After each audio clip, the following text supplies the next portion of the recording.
Hi అండి. ఈరోజు కథలోకి వెళ్ళే ముందు నాదో చిన్న విజ్ఞప్తి. మీరు నా ఛానల్ని ఇంకా సబ్స్క్రైబ్ చేసుకోకపోతే ఇప్పుడే సబ్స్క్రైబ్ చేసుకోండి, ఓకేనా? ఈరోజు కథలోకి వెళ్ళిపోదాము. రైల్వే స్టేషన్ ముందు ఆటో ఆగింది. ఆటో నుండి హడావుడిగా దిగిన శరత్ కొత్తగా పెళ్ళైన తన భార్య శశితో మనం ఎక్కవలసిన ట్రైన్కే అనౌన్స్మెంట్ ఇస్తున్నారు, త్వరగా పద అంటూ తొందర పెట్టాడు.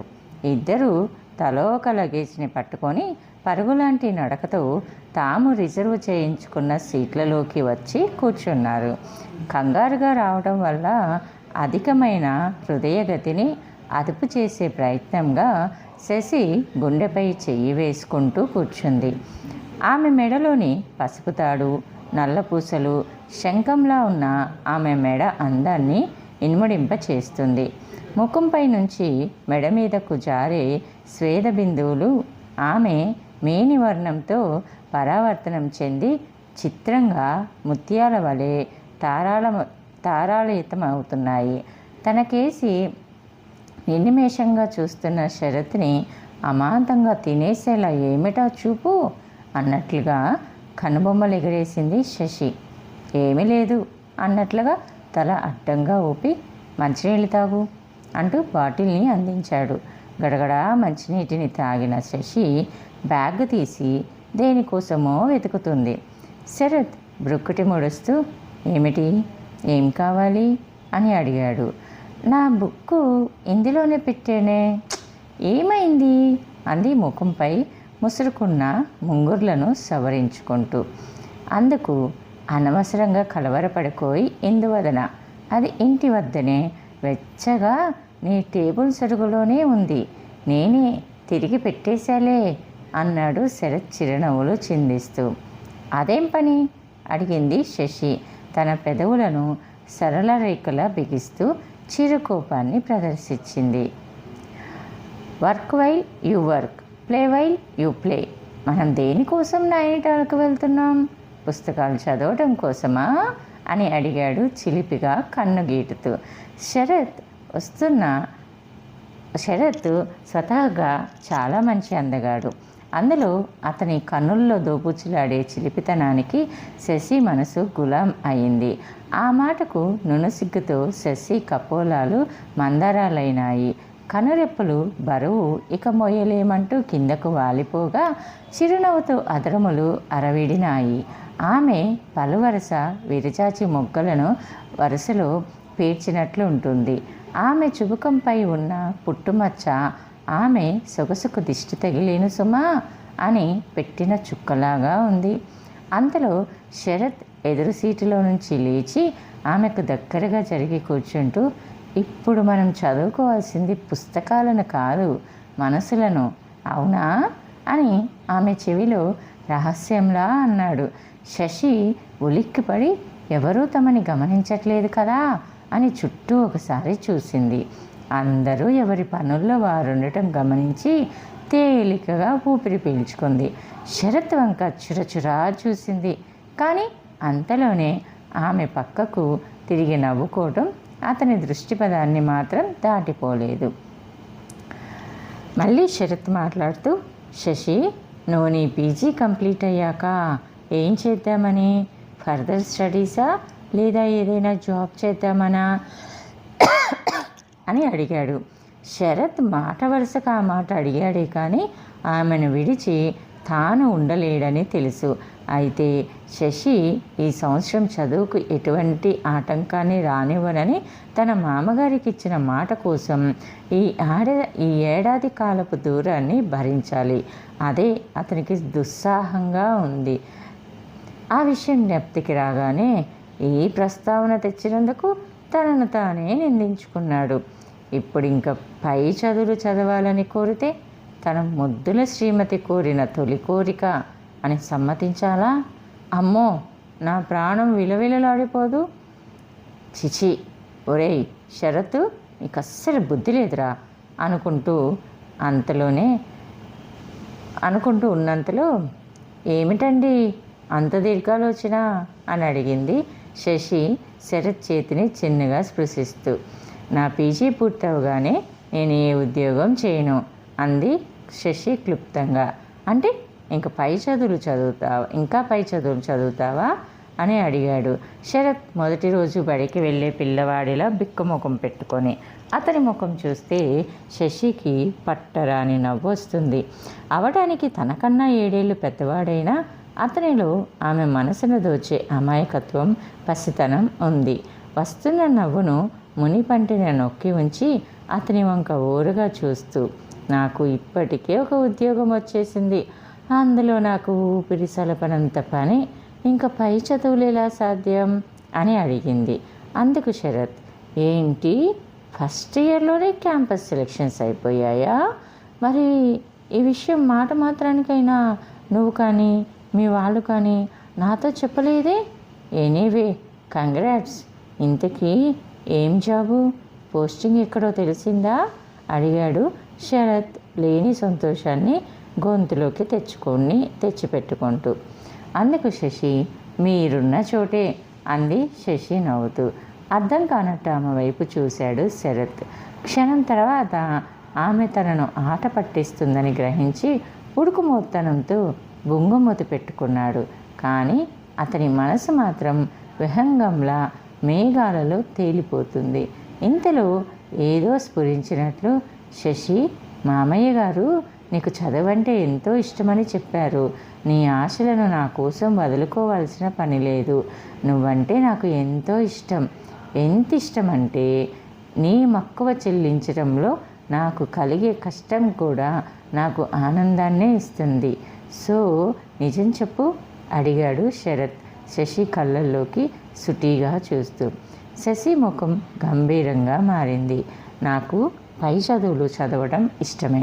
అయితే నన్ను మీ నుండి దూరంగా పంపి మీరు సంతోషంగా ఉండగలరా? మీకు దూరంగా వెళ్ళి మీ సంతోషాన్ని దూరం చేశానని తెలిసి నేను శ్రద్ధగా చదువుకోగలనా? అయినా విద్య యొక్క అంతిమ లక్ష్యం ఏమిటండి?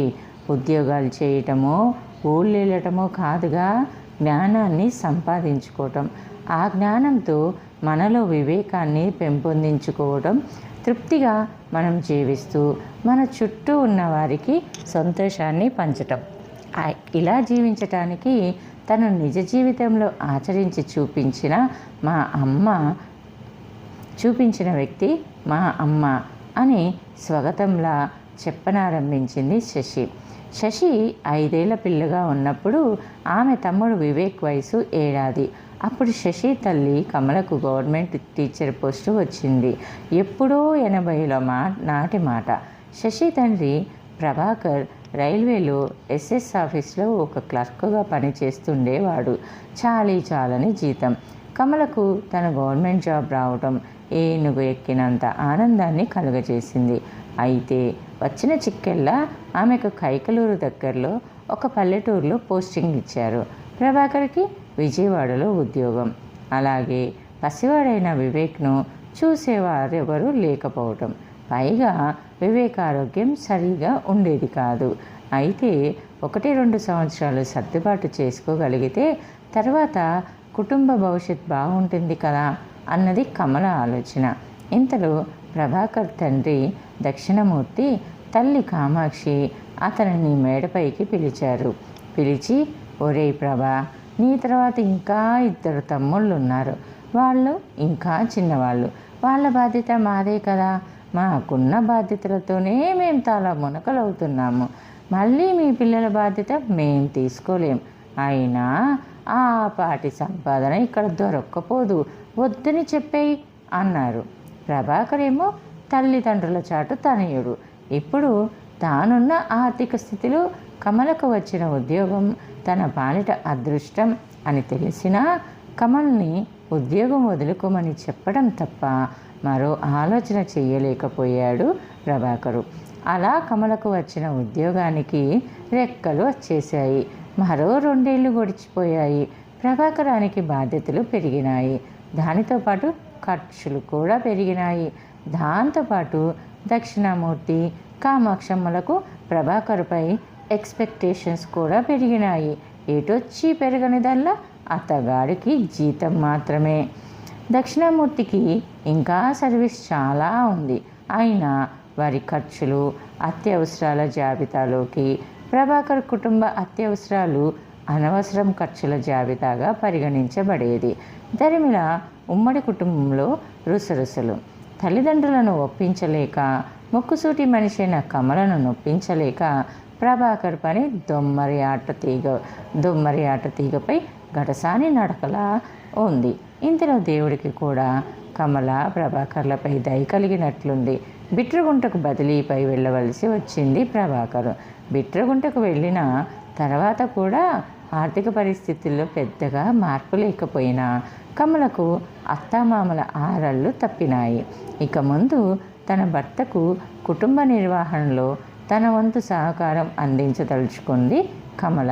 కిం కర్తవ్యం అని ఆలోచిస్తుండగా రాములమ్మ అనే కూరగాయలు అమ్ముకునే పరిచయమైంది. కమల ముఖంలోని లక్ష్మీ కళ వల్లనో, నవ్వుతూ మాట్లాడే కలుపుగోలుతనం వల్లనో ఆమె అంటే రాములమ్మకు ప్రత్యేకమైన అభిమానం ఏర్పడింది. రోజు ఆమె చేత్తో బోణీ చేస్తే బుట్ట ఖాళీ అవుతుందనేది. అలా మాటల సందర్భంలో కమల తాను ఒక టీచర్నని, ట్యూషన్లో చెప్దామనుకుంటున్నానని చెప్పింది. ఆ విషయాన్ని అత్యుత్సాహంతో రైల్వే కాలనీ అంతా అడ్వర్టైజ్ చేసేసింది రాములమ్మ. మొదట్లో ఒకరిద్దరుగా మొదలైన తర్వాత హాల్లో, మెట్ల మీద కూడా చాలనంత మంది పిల్లలు ట్యూషన్కి పోగయ్యారు. దాంతో ప్రభాకరానికి వేడి నీళ్ళకి చన్నీళ్లు తోడైనట్లయింది. అలా మరో 5 ఏళ్ళు గడిచాయి. ఒకనాడు ప్రభాకరం వచ్చి కమలతో, మళ్ళీ ట్రాన్స్ఫర్ వస్తుంది, ఈసారి ఇంకే మారుమూల పల్లెలకో తిప్పుతారు. నేను వెళ్ళే ప్రతి చోటకి పిల్లల్ని తిప్పితే వారి చదువులు ఏమవుతాయో అని బాధపడ్డాడు. మరైతే ఈ సమస్యకు పరిష్కారం ఏమిటండి అని అడిగింది కమల. మరి నువ్వు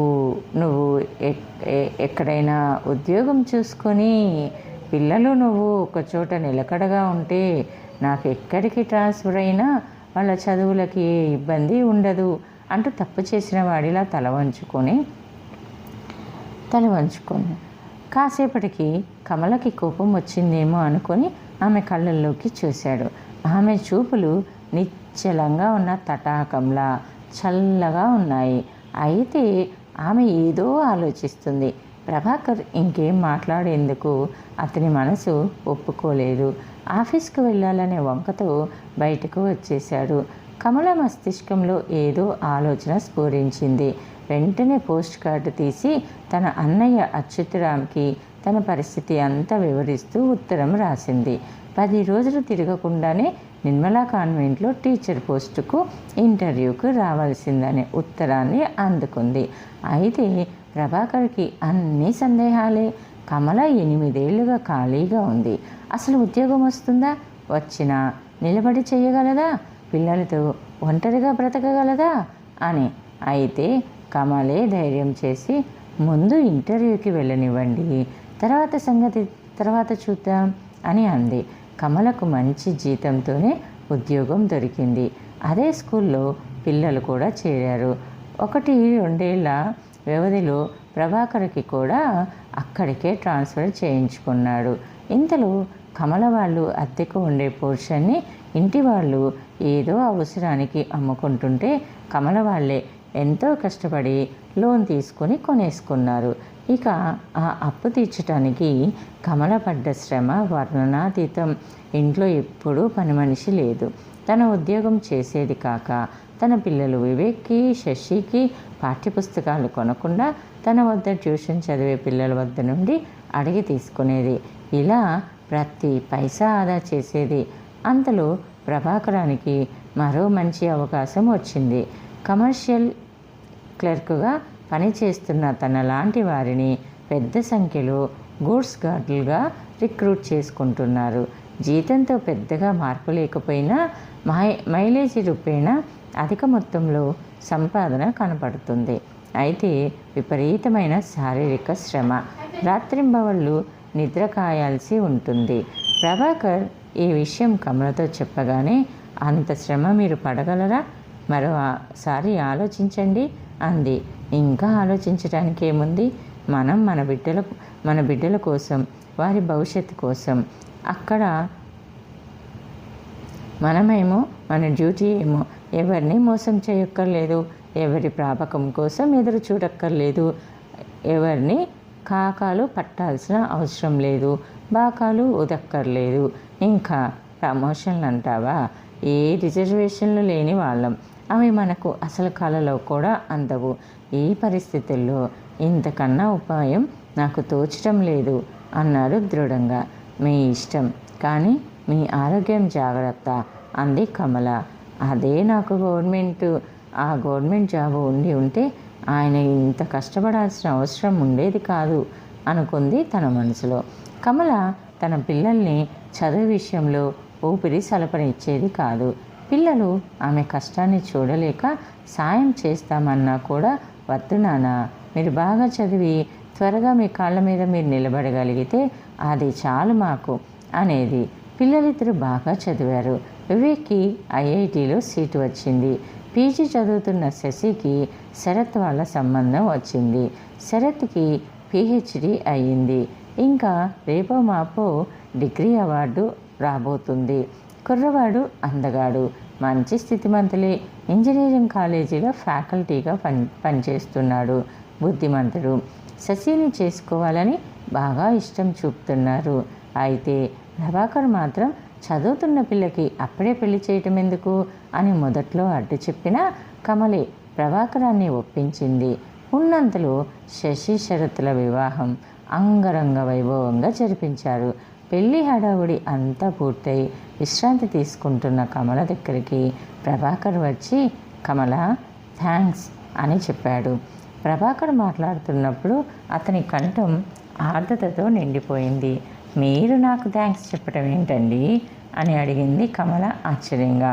అవును కమల, నిన్ను భార్యగా పొందిన నేను ఎంతటి అదృష్టవంతుడినో చెప్పలేను. కళ్ళు మనసు కూడా నిండే అంతటి రూపశివి నువ్వు. నేను డ్యూటీ అంటూ ఊళ్ళు పట్టుకొని తిరుగుతున్నా పిల్లల చదువులు నువ్వే చూసుకున్నావు. డ్యూటీ పరంగా విసుగుదలతో నిన్ను అనేక మార్లు విసుక్కున్నా ఓర్పుతో అన్నీ భరించావు.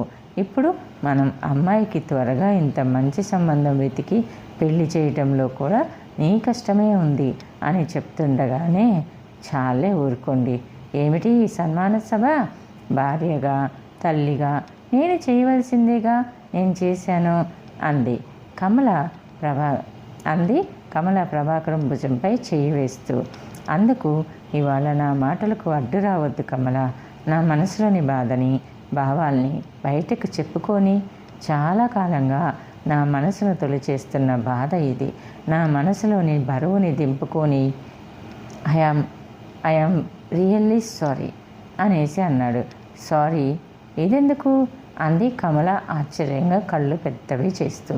నీకు వచ్చిన గవర్నమెంట్ ఉద్యోగం వదులుకొనేలా చేశాను.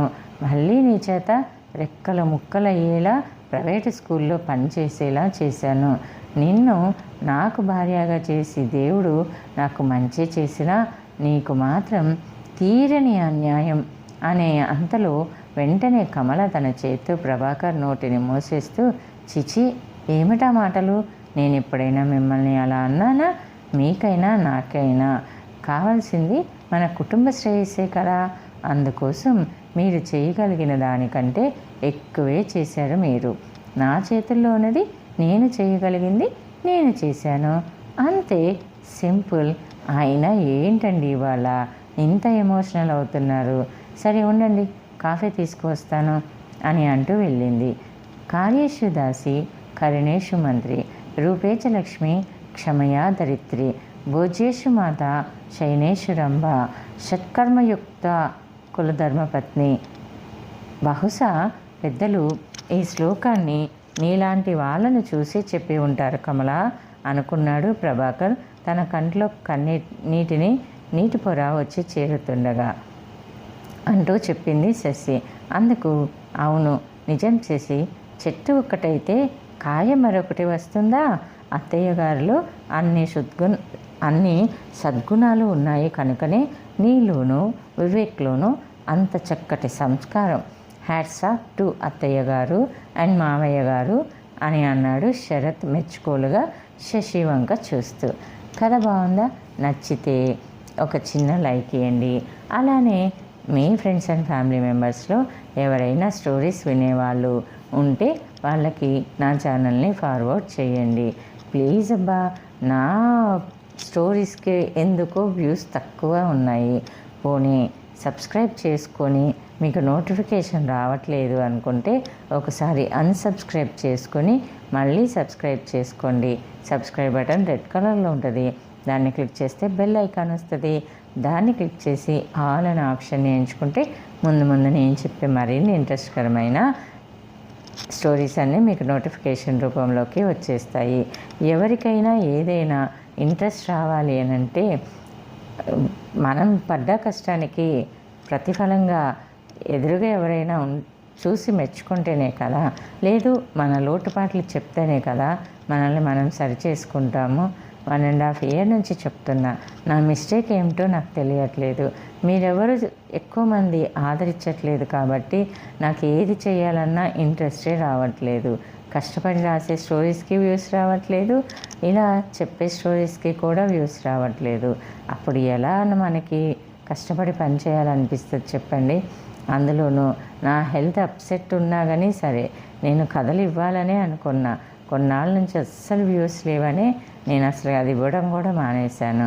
ప్లీజ్ మీకు మీ అభిప్రాయాలు కామెంట్ రూపంలో తెలియచేయండి. నేనేం సరి చేసుకోవాలో లేకపోతే ఎందుకు నాకు వ్యూస్ రావట్లేదో నన్ను నేను తెలుసుకుంటాను. ఓకేనా? Thanks for the watching. Bye bye, take care, see you soon again.